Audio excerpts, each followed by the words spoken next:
So far, the 2024 Northern Virginia housing market has been one of the most challenging markets I've ever seen. I'm seeing packed open houses. Most homes are getting 10 to 20 offers. Homes routinely are selling for $25, $50, even $200,000 above asking price, all while interest rates are still hovering right around 7%. So if you're even thinking about buying a home, then this video is a must watch, because I'm gonna dive into why 2024 has been the most challenging housing market ever, and then I'll share with you some pro tips to help you win in this market. So sit back, relax, because we're getting started right now.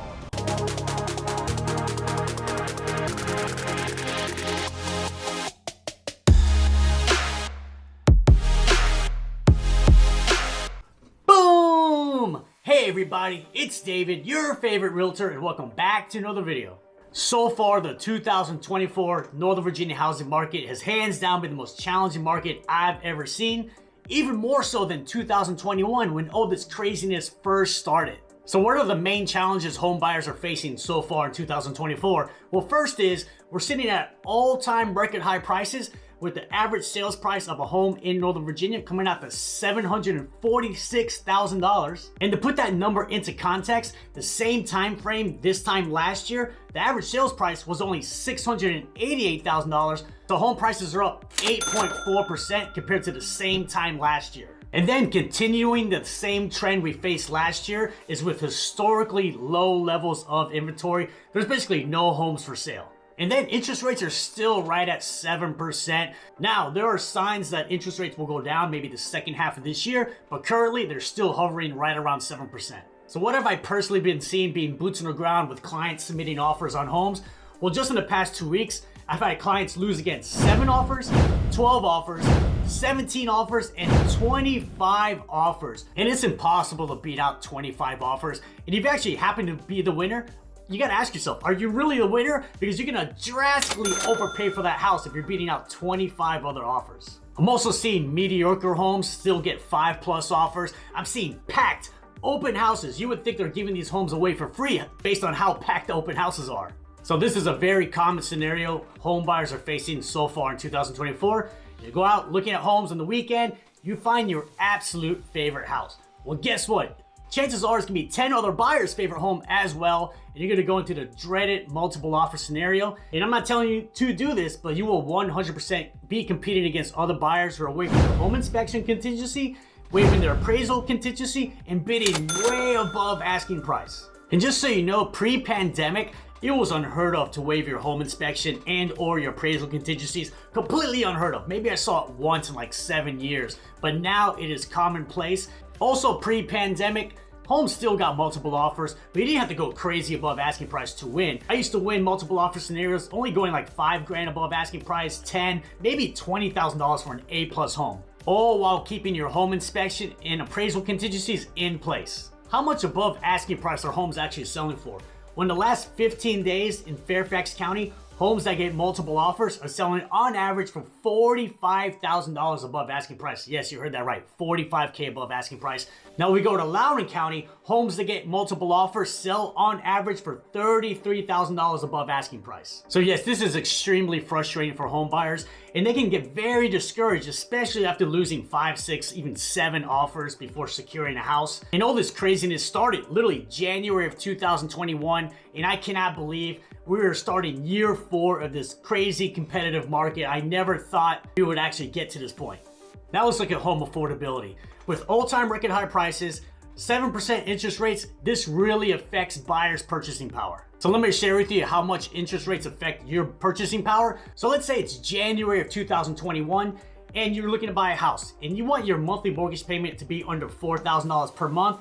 And for the purposes of this example, we're only going to use principal and interest. So in January of 2021, rates were only 2.76%, which was the bottom. So with a $4,000 per month budget, that will buy you a $1,085,000 house. Then fast forward to February of 2022, when rates were a little bit above 4%, that $4,000 a month would buy you a $925,000 house. And then just go a few months ahead to May of 2022, that's when rates hit 5.5%.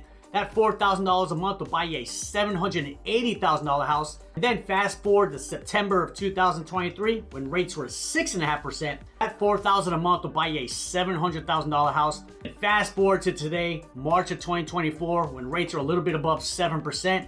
That $4,000 a month will buy you a $665,000 house. And I can tell you this, there's a huge difference between a $1,085,000 house, which would be a very nice single family home in an A+ neighborhood, compared to a $665,000 house.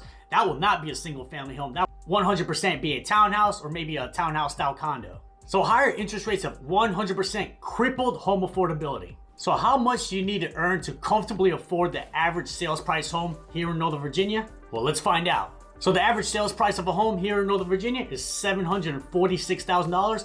Most people on average put 10% down, plus with a 7% interest rate, adding in property taxes and insurance, your monthly mortgage payment is gonna be $5,230 per month.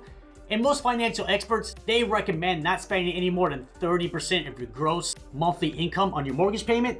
So to comfortably afford this house, you need to earn $17,433 per month. Multiply that by 12, you need a yearly household income of $209,000 per year just to comfortably afford the average sales price home in Northern Virginia. And I can tell you this, the average household income in Northern Virginia is gonna be way less than $209,000. So that right there shows you the average household cannot afford to buy the average sales price home here in Northern Virginia. That, my friends, is why this is the most challenging housing market ever. So how do you navigate and win in this market? First, you gotta be patient. Take your time, the more time the better, and never become too attached to one house. Also, you gotta be prepared to lose out on some bids, maybe 3, 4, even 5 offers before you actually secure your house. And I'm a big believer, the house you actually end up winning, for some reason always ends up being the best house. It just works out that way. In fact, it happened to myself personally. Back in 2019, that's when I bought my first house. I ended up losing on the first 2 houses I submitted offers on, and I secured the third house, and I'm so glad I lost in those first 2 offers, because the third house, which I ended up winning, was hands down the best house of the 3. In this scenario, it didn't just happen to me, it happens to a lot of my clients. The home they end up winning always ends up being the best for some reason. Another tip that can help you navigate this market is be open to different areas. In fact, I just had clients do this. Originally, they were looking for a single family home in the Ashburn area. But after losing out on 5 multiple offer scenarios, they started to get frustrated. So I suggested, let's expand our search. Let's start looking in Western Loudoun, like the Purcellville, Round Hill area. Well, we found a great house, and the best part was there was no other offers. So they were able to secure that house at list price while keeping their home inspection and appraisal contingencies in place, and for way less money that they would have spent buying a single family home in Ashburn. And all they had to do was go 2 towns out and add an extra 15 minutes to their commute. So always be open to different areas, because you never know where the best deal is gonna be. Another tip is, if you don't want to deal with this craziness, you can wait till the 4th quarter of this year. Historically, the 4th quarter is the slowest time in real estate. You know, they got the holidays, people really aren't thinking about buying or selling. Now the advantage to you as the buyer is it's a lot less competitive. So maybe a house in the springtime that gets 15 offers may only get 3 offers in November, for example. So it's gonna be a lot less competitive and easier to secure a house in the 4th quarter, especially compared to the 1st and 2nd quarter. Also, another thing to consider is new construction. Now, yes, you will pay a premium for new construction, or you're paying premiums for resale properties anyway. But the best part about new construction is no competition. It is first come, first serve. So you're not going through the dreaded bidding war. And a lot of the builders, they have incentives like paying for some or all of your closing costs. And then you want to arm yourself with a 5-star realtor and local lender combo, especially ones that have experience with winning multiple offer scenarios, because they're going to know all the strategies and best practices to make the best offer possible for you to win. So David, we have record high prices, 7% rates, bidding wars, no home inspections. Is right now even a good time to buy? Well, I say the same answer regardless of market conditions. If you're even thinking about buying a house, you have to check all 3 of these boxes, not 1 of the 3 or 2 of the 3, all 3 of the boxes. And the first box you want to check is you're in a strong financial position. You could comfortably afford the down payment, comfortably afford the closing costs, comfortably afford the monthly mortgage payment, because the last thing you want to do is be house poor. Second box you want to check is you have a strong need or motivation for a house. If you're relocating here from another part of the country, well, guess what? You need a house. Or if you're a growing family of 4 living in a 2-bedroom apartment, well, guess what? You need a bigger house. And the third box you want to check is you plan to hold this home long term, ideally 7+ years. For example, if you come to me and say, hey David, I want to buy a house but maybe sell a year or 2 years later, I would say just rent. It will not be worth it because there's a lot of fees and taxes associated with selling a house, and you may not come out ahead if you look to sell that quickly. So yes, if you can check all 3 of these boxes, then you should definitely consider buying. But if you only check 1 or 2 of the 3 boxes, then definitely stay where you are or look towards renting.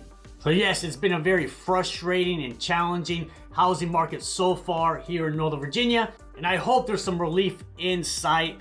But if I see any changes to the market, you know I'll keep you updated with a brand new video. And if you want to learn more about living right here in Northern Virginia, check out these videos right here. They're gonna be great resources for you. And I'll see you on the next video.